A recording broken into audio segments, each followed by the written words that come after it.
네, 안녕하세요. 송교사입니다. 토픽별 산림기술사 기출문제 해설 제3편 산림경영 및 정책. 이번 시간은 제3강 2교시 수업으로 토픽 26번부터 시작하겠습니다. 토픽 26번 나고야 의정서의 주요 내용입니다. 135의 4교시에서 생물다양성 협약의 정의와 나고야 의정서의 주요 내용이 출제되었습니다. 먼저 유전자원 관련 국제쟁점의 추진 배경을 살펴보면 생물다양성 보존 및 유전자원의 국가 주권 주장이 강화되면서 유전자원의 이용과 보존에 대한 국제규정이 만들어지게 되었습니다. 생물다양성 감소에 대한 대책 시급성으로 인하여 기후변화, 도시화, 산업화 등으로 서식지 훼손과 생물다양성이 지속적으로 감소되고 있습니다. 50년 후 지구상 생물종의 4분의 1이 멸종 가능하다는 내추럴지가 발표하였습니다. 생물다양성 협약 12대는 93년에 발효되었고 94년에 한국에서 가입하였습니다. 주요 내용은 생물다양성 보존 및 자원의 지속가능한 이용 그리고 접근 및 자원 제공국과 이용국 간의 양자간 이익 공유를 주 내용으로 하고 있습니다. 생물다양성 협약이 채택되기 이전에는 선진국의 막대한 이득을 취하왔습니다. 유전자원은 인류의 공동유산 그리고 무상접근과 무상이용을 하였습니다. 생물다양성 협약 채택 이후인 92년 이후에는 선진국의 유전자원 보존활동 의무 강화를 내용으로 하는 규법이 강조되었습니다. 유전자원의 자원은 인류의 공통 관심사로 되었습니다. 더 이상 공짜는 없다는 내용으로 유전자원을 국가적 권리로 인정하였습니다. 다음은 CBD ABS 개념과 배경을 살펴보면 생물다양성 협약의 개념은 1992년 리우에서 개최된 유엔 환경개발 정상회의 UNCED에서 생물종 감소의 가속화로 종다양성 보존에 대한 국제적 공감대가 형성되어 생물다양성 협약이 채택되었습니다. 생물다양성 협약의 3대 목적은 첫째, 생물다양성 보존, 둘째, 그 구성 요소의 지속 가능한 이용, 그리고 셋째, 생물유전자원 관련 이익의 공평한 공유입니다. 유럽연합을 포함하여 193개국이 가입되었으며 우리나라는 154번째 회원국으로 가입되었습니다.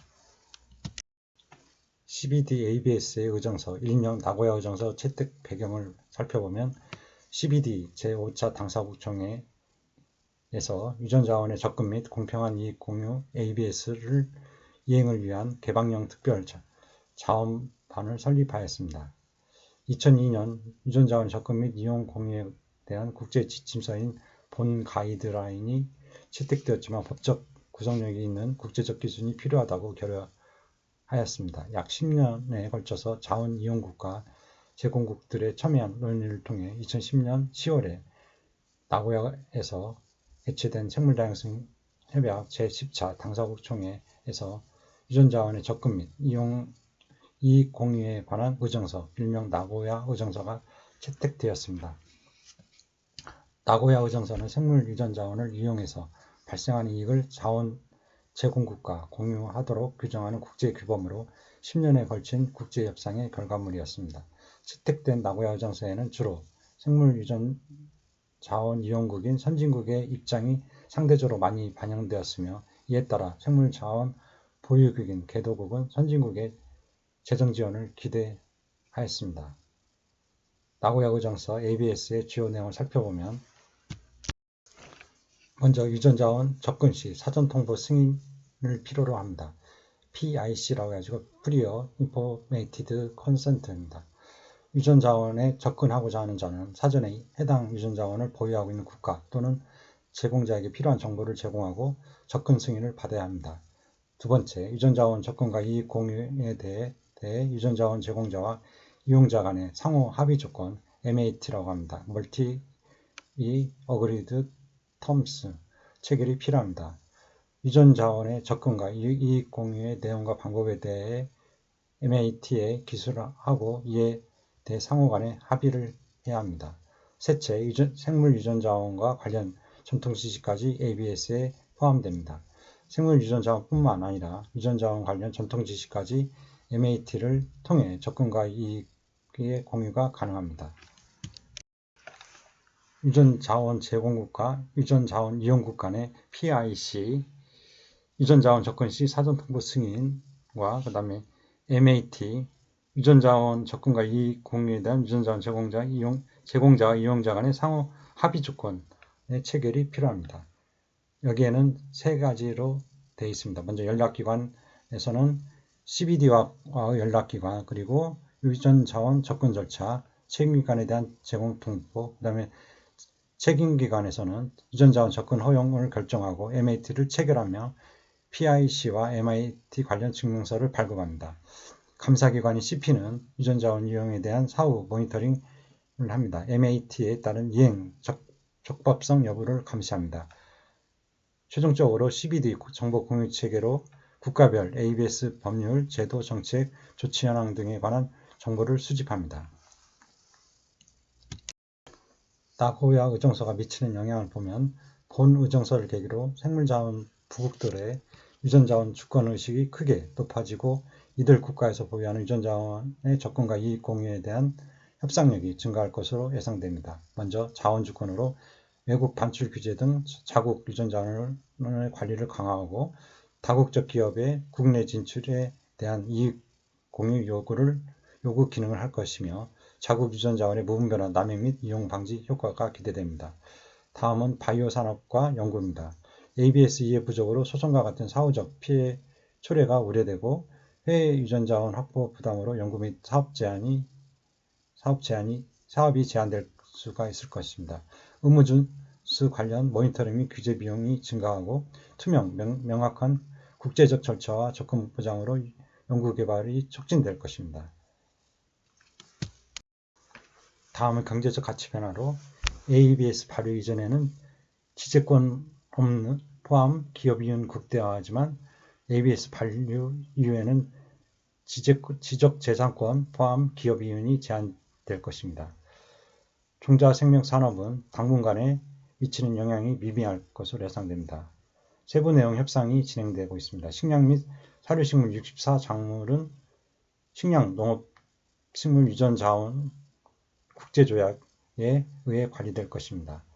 이상의 내용 산림청 홈페이지 2025년도 홈페이지 자료 생물 다양성 협약과 나고야 의정서를 참고하시기 바랍니다. 계속해서 생물 다양성 협약과 나고야 의정서를 살펴보겠습니다. 생물 다양성 협약 CBD는 목적은 생물 다양성의 보존과 생물 다양성 구성 요소의 지속 가능한 이용, 그리고 유전자원 이용으로 발생하는 이익의 공정하고 공평한 분배에 있습니다. 발효 및 당사국은 93년 12월 29일 발효됐고 한국은 94년 10월 3일 가입, 현재 149개 당사국이 가입되었습니다. 구성은 전문가 24개 조항, 그리고 부속서 2개, 의정서 2개로 구성되어 있습니다. 의정서는 카르테나 의정서, 생명과학 안정성이 2003년에 발효됐고 나고야 의정서는 생물 유전자원의 접근 및 이익 공유로 2014년 10월에 발효되었습니다. 당사국 총회는 제1차 바하마 총회를 시작으로 2년 주기로 개최되고 있습니다. 제12차 총회는 한국에서 개최하였습니다. 운영은 당사국 총회 COP와 이를 보조하는 사무국 캐나다 몬트리올, 그리고 보조기구 작업반, 과학기술자문 보조기구 등으로 구성 운영하고 있습니다. 나고야 의정서를 살펴보면 목적은 유전자원의 이용에서 발생한 이익의 공정하고 공평한 공유, 그리고 생물 다양성의 보존과 그 구성 요소의 지속 가능한 이용에 기여의 목적을 두고 있습니다. 발효 및 당사국은 2014년 10월 10일 날 발효됐고 54개 당사국입니다. 구성은 전문가 36개의 조항, 부속사 1개로 되어 있습니다. 범위는 나고야 의정서의 범위는 생물 다양성 협약 범위 내의 유전자원, 그리고 유전자원과 관련된 전통 지식, 그리고 이들의 이용에서 발생한 이익이 대상 범위입니다. 이익 공유 체계는 상호 합의 조건 계약의 기초에 당사자 간의 공정하고 공평한 공유 체계입니다. 접근은 당사국은 ABS, 액세스 앤드 베니피트 쉐어링과 관련된 요구사항에 대한 법적 확실성, 명확성, 투명성 확보가 되어야 합니다. 특별 고려는 비상업적 목적의 연구, 그리고 긴급사태 시의 특별 대응 등이 특별 고려 대상입니다.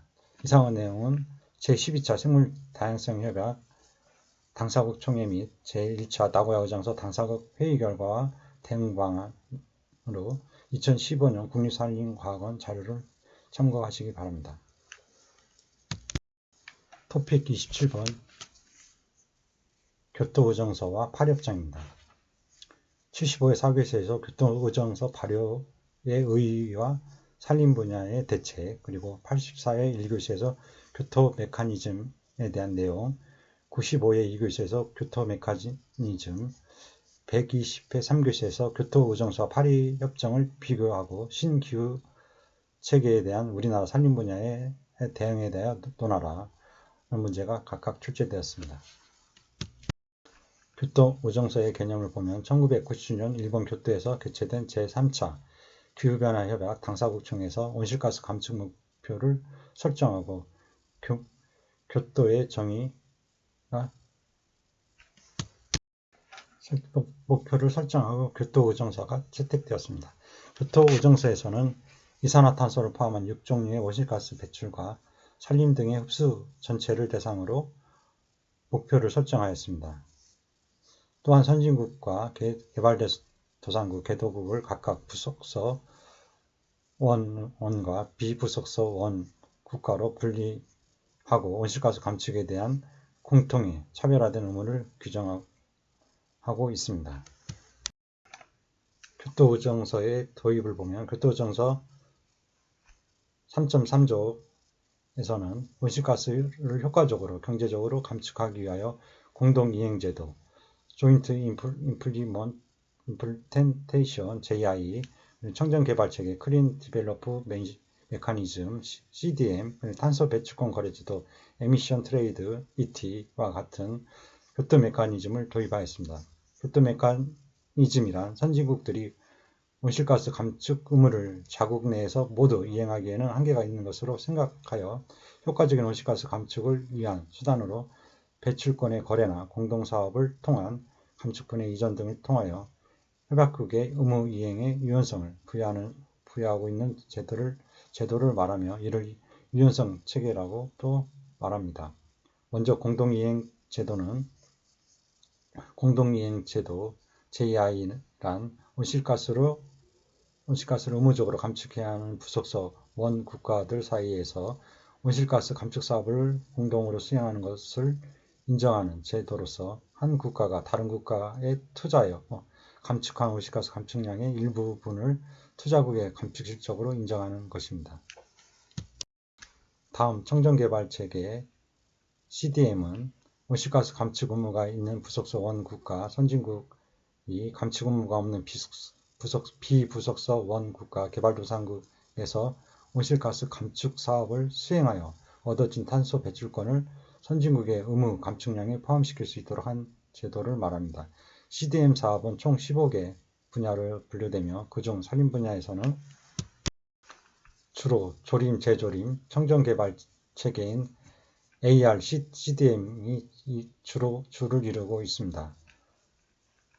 탄소 배출권 거래제도는 ET라고 하며 감축 의무국가 부속서 원 국가가 의무 감축량을 초과하여 달성하였을 경우 그 초과분을 다른 감축 의무 국가와 거래할 수 있는 제도입니다. 이에 각국은 최대한으로 배출량을 줄여 배출권 판매 수익을 거두거나 배출량을 줄이는 데 비용이 많이 드는 국가는 상대적으로 저렴한 배출권을 구입하여 감축 비용을 줄일 수 있으므로 전체적으로 감축 비용을 최소화할 수 있습니다. 교토 메커니즘의 주요 내용을 표로 보면 먼저 배출권 거래 제도는 온실가스 의무가 있는 선진국에 배출 쿼터를 부여한 후 배출 쿼터의 거래를 허용하는 제도입니다. 선진국 A와 선진국 B 간에 서로 배출권 거래를 하는 겁니다. 그리고 공동이행제도 JI는 선진국 A국이 선진국 B국에 투자하여 발생된 온실가스 감축분의 일정 부분을 A국의 배출 감축 실적으로 인정하는 제도입니다. 선진국 A의 A가 선진국 B로 투자를 하고 선진국 B는 일정 감축량을 선진국 A에게 제공합니다.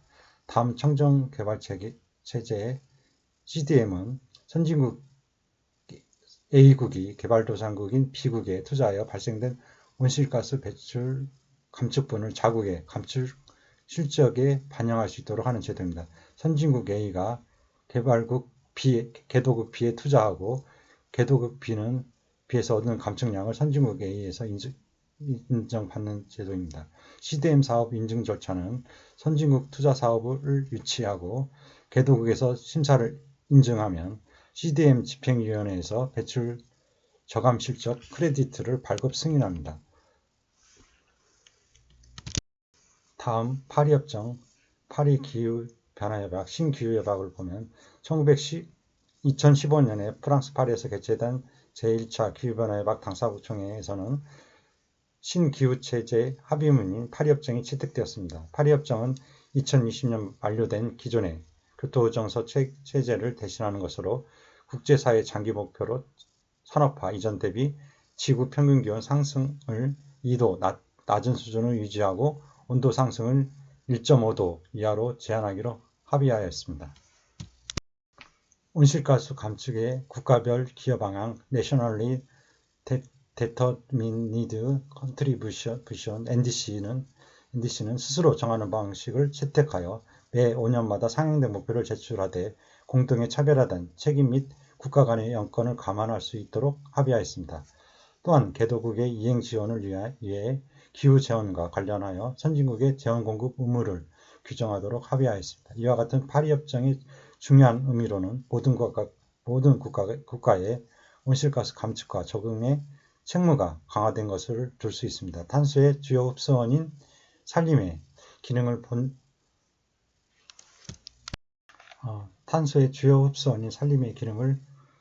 보전 및 증진시키는 것은 이러한 책무를 다하기 위해 반드시 수반되어야 하는 부분에 해당합니다. 교토 메커니즘과 파리협정 메커니즘에 비교하는 표를 보면 교토 메커니즘은 청정개발체계 CDM은 감축 의무 선진국이 개도국을 대상으로 수행한 사업을 통해 발생한 감축 결과를 선진국 실적으로 인정하는 메커니즘이고, 그리고 공동이행제도 JI는 감축 의무 선진국이 다른 선진국의 감축 사업을 지원하고 받은 감축 실적을 자국 목표 이행에 활용할 수 있도록 하는 메커니즘을 말하며, 배출권 거래제 ET는 의무 감축국이 다른 의무 감축국과 배출권을 사거나 팔 수 있도록 하는 메커니즘을 말합니다. 이에 비하여 파리협정 메커니즘은 지속 가능 개발 메커니즘 CDM은 타국의 온실가스 감축 사업에 투자하고 이들 자국 감축으로 인정받는 교토체계의 청정개발 사업과 유사한 메커니즘입니다. 협력적 접근 CV는 중앙집중력 메커니즘 CDM, SDM, CDM과 달리 국가 지역별로 이행되는 다양한 감축 접근법에 대한 도입 검토입니다. 그리고 비시장 접근법은 정책기술 이전, 역량 배양 등을 통해 감축에 기하는 방안을 모색하는 접근법입니다. 교토의정서와 파리기후협약의 주요 내용을 비교하면 교토의정서는 선진국에서 온실가스 감축 의무를 부여하는 하향식 톱다운 방식이었으나 파리협약은 모든 당사국이 스스로 목표를 설정하는 상향식 보텀업 방식으로 전환하여 참여를 확대했고, 감축 목표의 법적 구성력과 5년 주기 목표 설정 의무를 도입하여 1.5도 온도 상승 억제 목표를 설정하였습니다.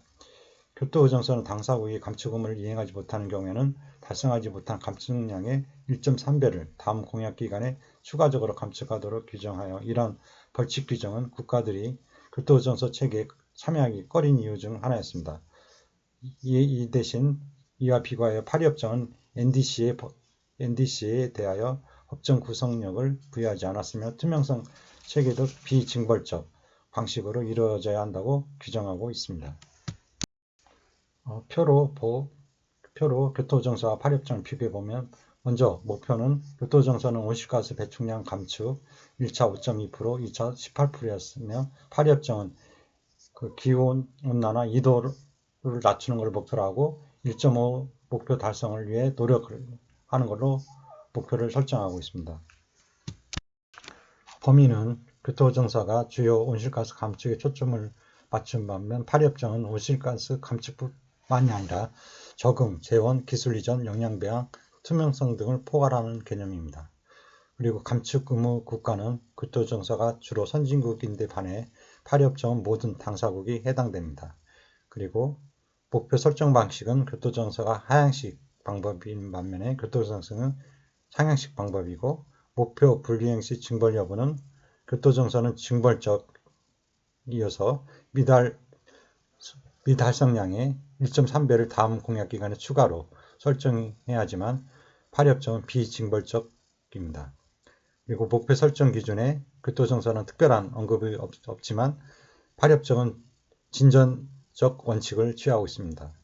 그리고 지속가능성에 교토정서는 공약기간에 종료 시점이 있어 지속 가능한지 의문이 있었지만 파리협정은 종료 시점을 규정하지 않아 지속 가능한 대응이 가능합니다. 그리고 행위자는 교토정서는 국가 중심인 반면에 파리협정은 다양한 행위자의 참여를 독려하고 있습니다. 이상의 내용은 신고 산림 경영학 314쪽을 참고하시기 바랍니다. 토픽 28번 LULUF입니다. 98회 1교시에서 교토의정서 하에 토지 이용 변화 및 임업 활동과 관련된 정의 중 식생복구, 그리고 126회 1교시에서 토지 이용 변화 및 임업, LULUF의 개념이 각각 출제되었습니다. 흡수원과 LULUCF와 관계를 살펴보면 기후변화 협약에서는 흡수된 싱크를 대기에서 에어로졸, 온실가스 혹은 온실가스 생성물질을 제거할 수 있는 일련의 과정, 행동 혹은 메커니즘이라고 정의하고 있습니다. 이게 싱크가 흡수원입니다. 흡수원 관련 정책은 토지 이용, 랜드유스, 토지 용도의 변경, 랜드유스 체인지, 임업의 결과로 온실가스를 제거하거나 상쇄하는 것으로 발전되어 왔으며 각 용어의 머리 글자를 따서 LULUCF로 통칭하고 있습니다. 일반적으로 LULUCF 활동은 조림이나 산림관리처럼 대기 중에 온실가스를 흡수함으로써 온실가스를 제거하거나 혹은 산림 전용 방지 등을 통해 온실가스 배출량을 감소시키는 방법으로 다른 온실가스 저감 방법들에 비해 상대적으로 비용효과적인 것으로 알려져 있습니다. 그러나 LULUCF 활동으로 인한 온실가스 배출량과 저감량은 정확하게 계산하기가 매우 어렵고 산불 혹은 병충해로 인한 산림 파괴는 오히려 온실가스를 배출할 수 있다는 단점을 지니고 있습니다. 토지 이용 변화 및 산림은 1997년 교토의정서에서 채택된 용어로 온실가스의 배출 감축을 위한 방법으로 산림의 증대를 통해 온실가스의 순 감축을 할 수 있다는 논리입니다. 산림과 토지를 흡수원, 싱크로 인정하는 것이며 토지의 이용도 변화와 산림이 새로운 온실가스 감축 수단으로 등장한 것입니다. 출처는 임업용어 사전입니다. 다음 마라케시 합의문을 살펴보면 2002년 모로코 마라케시에서 개최된 제7차 기후변화 당사국 총회에서는 교토 메커니즘, 흡수원 인정 문제, 온실가스 배출 정보 보고 및 평가에 대해 합의한 마라케시 합의문을 발표했습니다. 마라케시 합의문에는 토지 이용 변화, 산림, LULUCF의 활동 중 산림 활동을 신규 조림, 재조림, 산림 전용 방지, 식생 복구, 임업 관리, 경작지 관리, 목초지 관리로 구체화하고 있습니다. 즉 LULUCF 활동 중 CDM 대상이 되는 신규 조림 및 재조림만을 인정하는 것이 아니라 산림 전용 방지 노력을 통하여 탄소 배출권이 발생될 수 있는 활동도 포함시키기로 한 것입니다. 교토의정서 하에 LULUCF의 활동에 대한 정의를 살펴보면 교토의정서는 산림 흡수원에 의한 이산화탄소 흡수량을 감축 목표 달성에 편의시키는 것을 인정하되 신규 조림, 재조림, 산림 전용 및 산림 경영, 농경지 관리, 목초지 관리, 식생복구의 활동이 실시된 산림의 이산화탄소 흡수량만을 산림 흡수원으로 제한하고 있습니다. 1992년 기후변화 협약에서는 온실가스 흡수원과 저장소의 보호 강화 의무를 부여하고 있으며 교토오정서 1997년의 교토오정서에서는 온실가스 감축 활동으로 신규 조림, 재조림, 산림경영 등 흡수원 활동으로 규정하고 있습니다.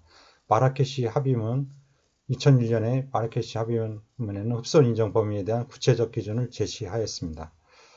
마라케시 합의문의 흡수원 인정 범위는 신규 조림, 재조림에 의한 온실가스 흡수량이 100%, 신규 산림경영 활동은 15%를 인정하는 겁니다. 그리고 국내 산림경영 활동에 의한 배출권은 1990년 배출량의 3배, 3%, 회의 CDM 조림은 1%를 인정하고 있습니다.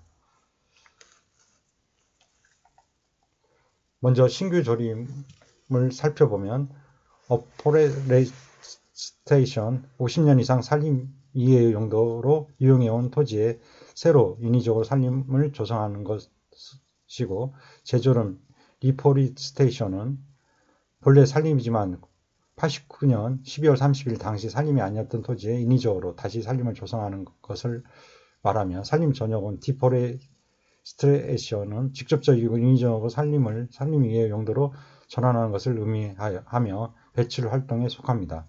그리고 식생복구는 리베게테이션은 신규 조림, 재조림 외에 최소 0.05헥타르 면적 이상의 식생을 조성하여 탄소 축적량을 증가시키는 인위적인 활동을 의미하며, 산림 경영은 임지를 지속가능한 방식으로 관리 이용하기 위한 사업으로 숲가꾸기 등의 활동을 의미합니다. 탄소 흡수음 유지 및 증진에 관한 법률에서의 LULUCF의 정의를 보면, 국토를 토지 이용 목적과 형태에 따라 산림, 농지, 초지, 습지, 주거지, 그 밖의 범주로 구분하여 각 토지 이용 범주별 인위적 활동에 따른 온실가스 흡수량, 배출량과 토지 이용 변화에 따른 온실가스 흡수량, 배출량을 산출하기 위하여 규정한 정의, 방식, 규칙을 말한다라고 정의하고 있습니다. 토지 기반은 토지 이용 변화 자체를 기준으로 하며, 활동 기반은 온실가스 배출 정도에 영향을 미치는 활동 기준을 말합니다. 토픽 29번 AR-CDM입니다. 116개 사교시에서 AR-CDM의 사업의 정의 및 사업 절차, 그리고 123회 사교시에서 AR-CDM 사업개발 타당성 분석에서 토지 적격성, 영속성, 추가성 입증과 누출을 설명하라. 문제가 각각 출제되었습니다. AR-CDM 사업의 정의 및 사업 절차를 살펴보면, AR-CDM 신규 조림, 재조림 청정 개발 체계는 신규 조림 및 재조림으로 인한 산림의 탄소 저장 증가량, 탄소 흡수량을 온실가스, 이산화탄소 배출을 줄이는 것으로 인정하여 온실가스 배출 감축량으로 인정받는 사업입니다. AR-CDM 사업은 교토정서에 의거한 청정 개발 체계 CDM의 일환으로 유엔이 규정한 사업개발 계획, 그 다음 DNA 국가 승인 기구의 승인, DOE 검증기관의 검증, 등록 등의 일련의 절차에 따라 진행하도록 되어 있습니다. 그림은 AR-CDM 사업 과정을 강원도 고성군 사업 사례로 설명한 것입니다. 사업 개발 계획은 사업 개발 계획 단계에서 타당성 연구로 사업 개요 베이스라인 방법론 배출량 계산, 모니터링 방법론, 토지 적격성, 영속성, 추가성, 누출, 환경 사회영향평가, 이해관계자 의견 수렴 등을 하고, 그다음 타당성 보고서를 작성합니다. 그리고 PDD 작성으로 타당성 연구를 바탕으로 PDD 작성, 전문가 의견 수렴을 통한 PDD 수정, 그리고 검증 준비로 검증, 그리고 DOE 선정은 검증기관이 선정하는 겁니다. DOE는. 그리고 DNA는 국가 승인 기구입니다. 국가 승인 기관으로부터 승인입니다. DNA 승인은 승인 신청 서류 작성, 승인 신청을 합니다. 그리고 DOE에 의한 검증은, DOE는 검증기관입니다. 검증기관에 의한 검증은 PDD 검토, 방법론 적용 현황 검토, 그 다음에 퍼블릭 코멘트 수렴, 보안사항 요구를 하고, 현장 검증으로 현장 답사 심사, 이해관계자 인터뷰, 서류 추가 확인을 한 다음에 보안 서류를 제출하고 CACL은 시정조치요구 및 해정요구입니다. CAR하고 CL은 PDD 수정 및 관련 서류 추가 제출을 하고 타당성 검증 보고서를 발행합니다. 그 다음에 UNFCCC에 등록합니다. 등록 요청은 PDD, Supporting DO Documentary, 그 다음에 Validation Report, DNA 어프로발 등입니다. MOC 의사소통 소명서를 작성 제출하고 체크로 컴프레스 체크, 인포메이션 앤드 리포팅 체크 그리고 등록을 합니다.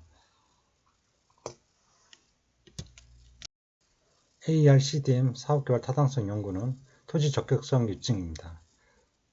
ARCDM 사업개발 단계에서 제일 중요한 것은 사업 대상지가 다음과 같은 신규 또는 재조림 활동의 대상지임을 입증해야 하는데 이를 토지 적격성 입증이라고 합니다. 먼저 신규 조림 대상지는 1989년 이전부터 사업 개발 시점까지 산림이 아닌 지역, 그리고 재조림 대상지는 1989년까지 산림이었으나 그 후로부터 산림 개발 시점까지 산림이 아닌 지역이 대상지입니다.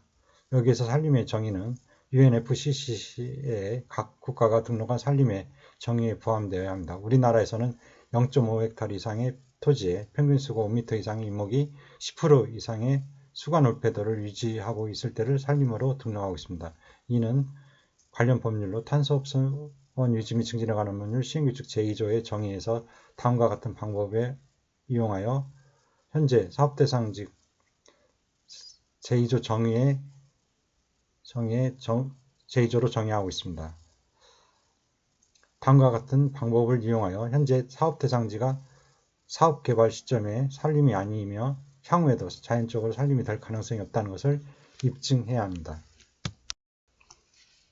먼저 인공영상 및 항공사진, 현장 자료에 근거하여 입증하고 그 다음에 지도화된 토지 이용, 토지 피복 정도 또는 디지털 공간 자료로 활용하여 입증, 그리고 다양한 서류 자료, 토지 이용 또는 토지 피복 변화와 관련된 허가서, 계획서 또는 지역 주민의 증언 등을 활용하여 입증합니다. 영속적 입증은 사업 대상지 내의 ARCDM 사업의 효과를 거두는데 사업의 영속성이 방해가 되는 요인이 있으면 그 방해 요인을 제거한다는 계획을 포함시켜야 합니다. 즉 사업 대상지 내 불법 점유지로 인한 화재, 다른 용도 주거지 동경지, 도로로의 전용 등이 일어나지 않도록 모니터링 등의 조치를 취할 것이라는 것을 입증해야 합니다. 다음 추가성 입증은 사업 대상지에서 개발 중인 ARCDM 사업이 일어나지 않을 경우 온실가스 배출 저감에 기여하는 조림활동이 발생하지 않는다는 것을 증명하여 ARCDM 사업이 온실가스 배출 저감을 위한 추가적인 활동임을 입증하는 것입니다. 또한 ARCDM 사업이 온실가스 배출 저감의 기후변화 행동 이외의 경제적 이득을 보기 위한 목적이 아니라는 것 또한 입증해야 합니다. 다음 누출은 사업 대상지에서 ARCDM 사업 효과로 온실가스 배출이 저감되지만 이와 같이 저감된 온실가스 배출이 사업 대상지 밖의 지역으로 이동되어 발생할 가능성이 있는지 검토되어야 합니다. 즉, 산지를 전용하였던 목축업을 중단하고 ARCDM 사업을 시행할 경우에 목축업이 주변 지역으로 이동되는 경우 ARCDM 사업으로 인한 온실가스 배출 저감에 누출이 발생되었다고 보는 것입니다. ARCDM 사업에서는 이러한 누출이 발생하지 않는다는 것을 입증해야 합니다.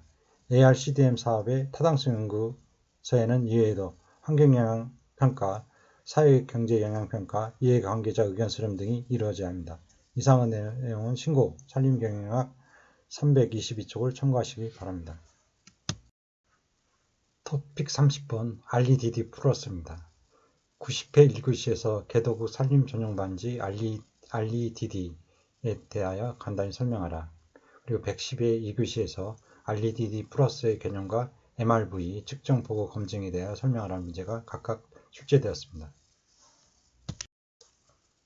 먼저 REDD 플러스를 살펴보면 Reduction Emission from Deforestation and Forest Degradation으로 산림 전용 및 산림 황폐 방지를 통한 온실가스 배출 감축을 의미하며 산림 보전, 지속 가능한 산림 경영, 산림탄소 저장량 증진을 포함하는 기후변화 저감 활동으로 인정되고 있습니다. REDD 플러스 개념은 과거에 산림이었지만 산림 전용으로 인하여 현재는 산림이 아닌 곳에 신규 조림 및 재조림을 함으로써 온실가스 감축을 이루는 활동이 ARCDM인 반면에 REDD 플러스는 과거 또는 현재 시점에 산림 지역이지만 전용 디포레스트레이션 또는 황폐화 디그레데이션이 진행되거나 위험이 있는 산림에서 전용 및 황폐화 진행을 방지하는 활동을 의미합니다. 그림에서는 위쪽 위의 그림은 ARCDM 사업을 나타내는 그림이며 아래쪽 그림은 REDD 플러스 사업을 나타내는 그림입니다.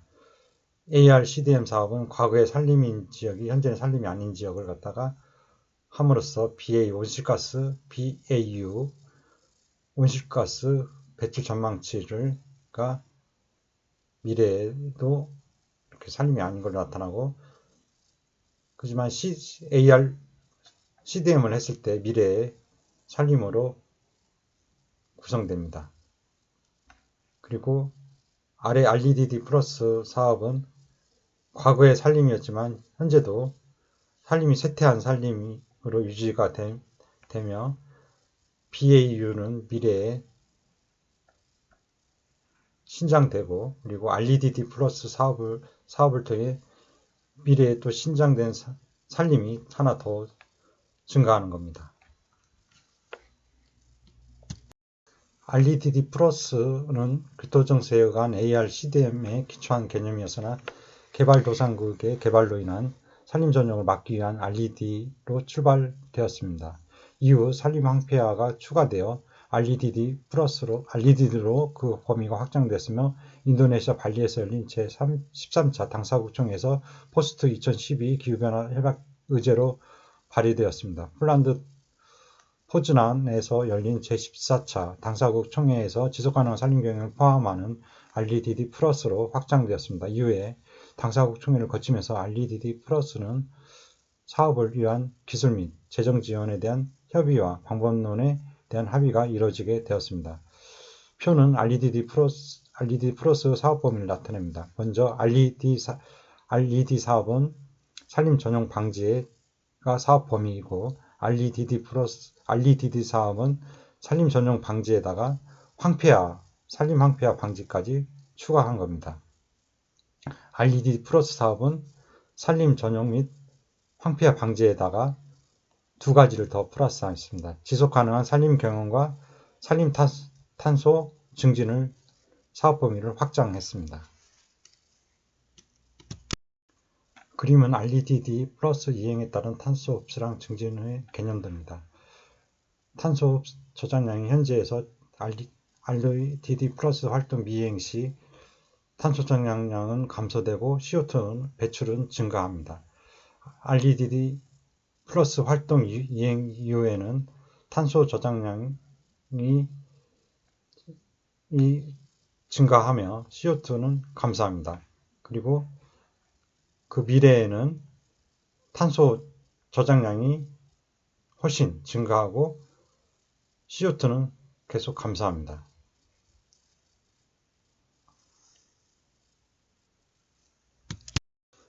REDD 플러스의 기본 구조를 보면 REDD 플러스는 ARCDM과 마찬가지로 국외, 특히 개발도상국 내에서의 활동을 중심으로 이루어지는 기후변화 대응 활동입니다. 주로 선진국에서 지원하는 자금으로 개발도상국에서 REDD 플러스 사업이 이루어지며 사업으로 발생하는 크레딧을 서로 공유하게 됩니다. REDD 플러스는 사업을 체계적으로 운영하기 위하여 범위, 스코프와 기준선, 리퍼런스, 레벨, 재정, 피낸스, 배분, 디스트리뷰션 네 가지를 구성 요소로 갖추고 있어야 하며 그 효과를 파악할 수 있어야 합니다. 표는 REDD 플러스의 범위, 기준선, 재정, 배분과 효과를 나타냅니다.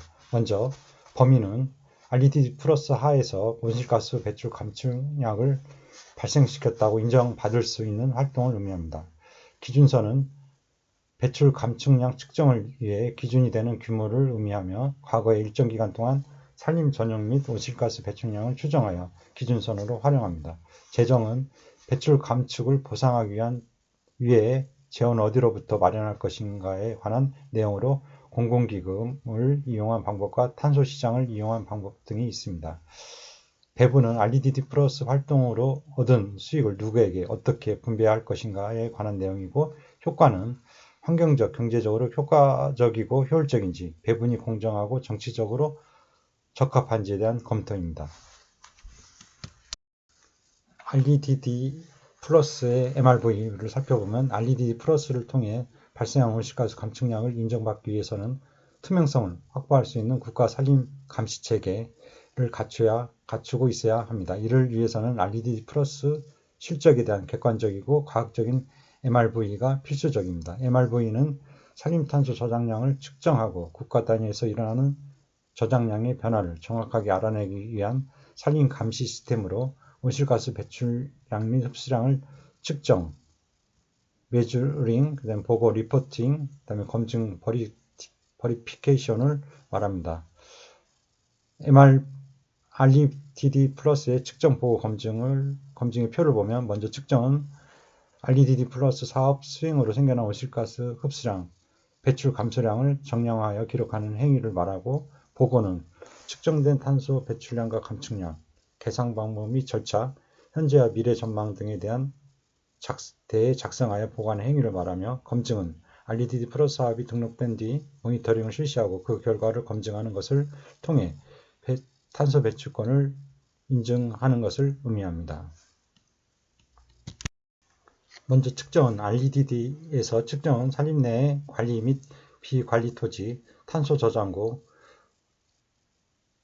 카본풀, 지상부 바이오매스, AGB, 지하부 바이오매스, BGB, 고사모, 낙엽층, 토양 유기물 탄소, 그다음에 수확된 목제품에 따라 탄소량을 측정해야 합니다. 이때 현지에서의 표본조사가 수행되며 위성 영상을 활용한 원격 탐사 기법이 함께 활용됩니다.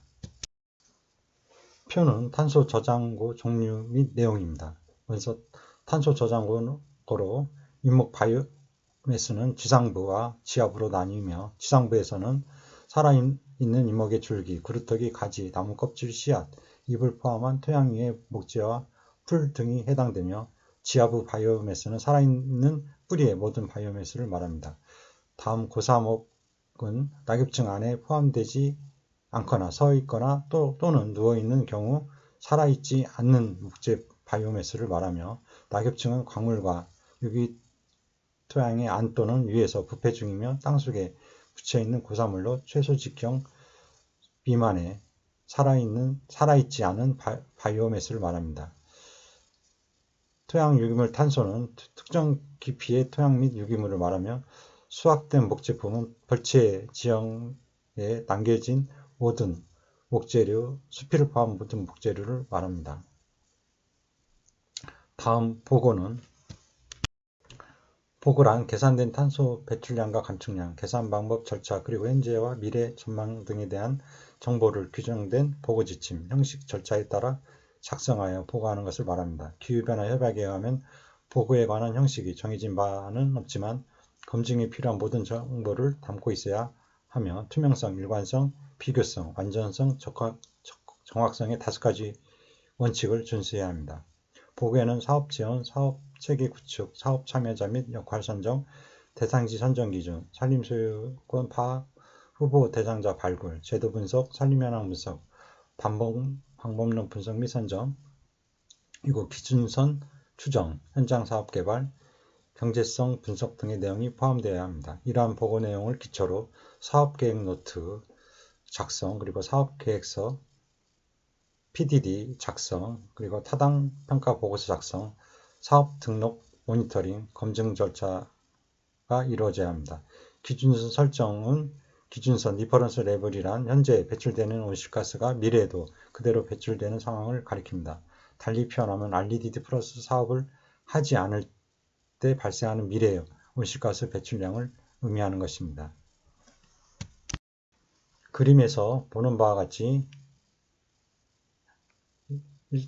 1번은 현재의 토지 이용 및 탄소 저장량 현황 분석을 바탕으로 2번 과거 토지 이용 및 탄소 저장량 변화를 추정하고 3번 미래 토지 이용 및 탄소 저장량 변화 예측을 통해 기준선을 설정할 수 있습니다.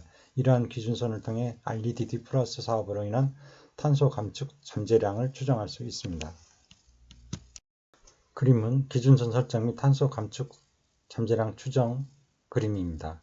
먼저 1번은 토지 이용 탄소 저장량 현황입니다. 그리고 2번은 과거 토지 이용 및 탄소 저장량 변화를 말하며 점선으로 되어 있는 3번은 토지 이용 및 탄소 저장량 변화 예측 및 기준선입니다. 4번은 토지 감축 잠재량입니다.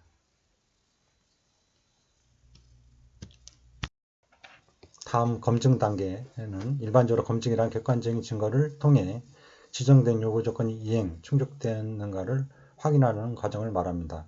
검증은 선발된 활동 정보, 매개 변수, 평가 방법의 타당성을 위해 다른 자료들이나 인접국가의 일람표와 비교, 분석하여 평가됩니다. 검증 조건과 절차는 측정값의 용도와 보고서의 구조에 따라 달라질 수 있습니다. 검증에는 타당성 평가 검증 가이드라인과 모니터링 검증 가이드라인이 있습니다. 타당성 평가 가이드라인은 방법론 파악 및 기초조사, 문서 검토, 현장 확인, 시정 조치 및 해명 요구, 타당성 평가 보고서 발행 단계로 이루어집니다. 그림은 타당성 평가 검증 가이드라인으로 먼저 방법론 파악 및 기초조사를 한 후 문서 검토, 그리고 현장 확인, 시정 조치 및 해명 요구, 그러면 타당성 평가 보고서 발행의 순으로 이루어집니다. 사업이 등록된 후 모니터링을 실시하고 그 결과를 검토하기 위한 모니터링 검증 가이드라인은 계획 수립, 문서 검토, 현장 확인, 부적합 보고서 작성, 검증 보고서 발행, 배출권 발행 단계로 이루어집니다. 그림은 모니터링 검증 가이드라인으로 검증 계획 수립, 문서 검토, 현장 확인, 부적합 보고서 작성, 검증 보고서 발행, 배출권 발행 순을 나타냅니다.